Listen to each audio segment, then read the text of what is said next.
하루도 못 가 대통령실이 또 나섰습니다. 아무 말도 안 하면 아무 일도 안 일어난다며 입막음하고 다니기 바쁘더니 정작 김건희 여사 방탄을 위해서는 하루가 멀다 하고 입장을 내놓습니다. 국민 세금으로 운영되는 대통령실이 대통령 부인 개인 비리 의혹에 대해 일일이 대응하는 것 자체가 너무나 이례적입니다. 이제 겨우 1심이 끝난 사건을 대통령실이 무죄로 셀프 확정하고 공판 기록은 물론 수사 기록까지 꼼꼼히 들여다본 듯 주장하는 것도 대단히 부적절합니다. 이러려고 대통령실을 온통 검사로 채운 것입니까? 대통령실은 검찰도 아니고 대통령 부인의 개인 변호인단도 아닙니다. 대통령실이 아무리 덮으려 해도 재판부의 판결까지 바꿀 수는 없습니다. 그런데도 윤석열 검찰은 대통령실이 제시한 가이드라인에 충실하려고 항소조차 하지 않습니다. 김 여사 개인 계좌가 통정 매매에 사용되고 공소시효도 남았음이 판결문에서 확인됐습니다. 통정 매매에 사용된 계좌의 주식 거래를 김건희 여사가 직접 지시한 정황도 공판에서 드러났습니다.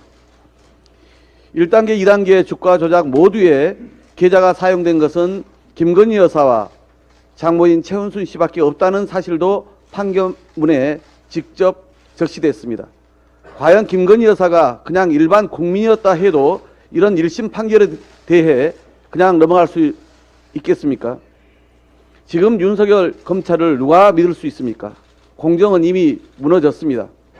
대통령실까지 전면에 나서 법원 판결을 호도하는데 1심에서도 부실에 부실을 더했던 검찰이 수사를 제대로 할 일이 만무합니다.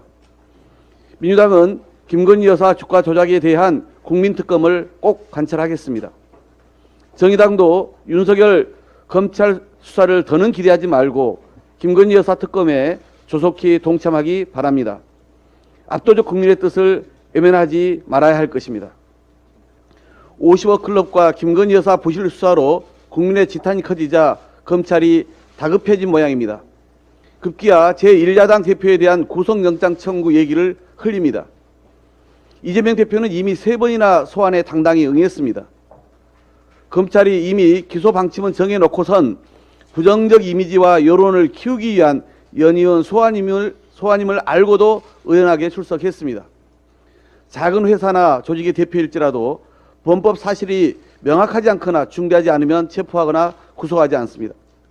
그런데 검찰이 전방위적으로 다루고 있는 이 대표와 관련된 사건들에서 불법 증거가 하나라도 나온 게 있습니까? 아니면 대권 유력 후보를 지냈고 원내 일당의 현직 대표인 이 대표가 도주와 증거인멸의 우려가 있기라도 합니까? 대선에 치열한 경쟁 후보였고 대통령과 검찰, 집권 세력에 밑보인 이재명 대표를 어떤 식으로건 제거해서 국민과 갈라치고 민주당을 분열시키려는 정략적 목적이 아니라면 이렇게까지 부당하고 무도한 기획수사에 이어 너무나 억지스러운 체포와 구속까지 검토하고 있겠습니까? 검찰의 이 대표 영장 청구 운운은 50억 클럽과 김건희 여사의 의혹 봐주기 수사로 여론이 들끓자 대놓고 물타기 하겠다는 속셈으로밖에 볼 수 없습니다. 윤석열 정치검찰의 상식에 입각한 맹성을 촉구합니다. 끼니 걱정은 안 해도 될 줄 알았습니다.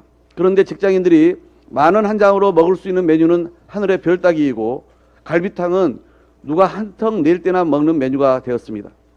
점심 후 커피까지 한 끼에 2만 원 가까운 수준입니다. 문제는 런치플레이션이 갈수록 심화될 것이라는 전망입니다. 민주당은 지난해 국회에서 직장인 밥값 지원법을 추진했고 그 결과 직장인 식대 비과세 한도가 올해부터 월 20만 원으로 상향되었습니다. 그러나 턱없이 부족합니다. 민주당은 오르기만 하는 물가 앞에서 밥 한 끼 제대로 먹기 힘들어진 직장인을 위해 추가적인 비과세 한도 상향 등을 검토하겠습니다. 반면 지난해 직장인 유리지갑에서 꺼낸 세금은 무려 57조 원입니다. 작년에 걷어들인 근로소득세가 사상 처음으로 50조 원을 넘어섰는데 올해는 지난해보다 4.6% 늘어 60조 원이 넘을 것으로 전망되고 있습니다. 내 월급 빼고 점심값까지 다 오른 상황에서 고물가로 인해 월 평균 실질 임금은 전년 동기 대비 2.5%나 줄었습니다. 직장인들을 버티게 해줬던 연말정산 환급금, 즉 13월의 월급도 다 옛말입니다. 정부의 조세정책은 소득 재분배를 해야 하건만 고물가에 오히려 빈부격차만 키우고 있습니다. 윤석열 정부는 오로지 부자 감세에만 올인해 왔습니다.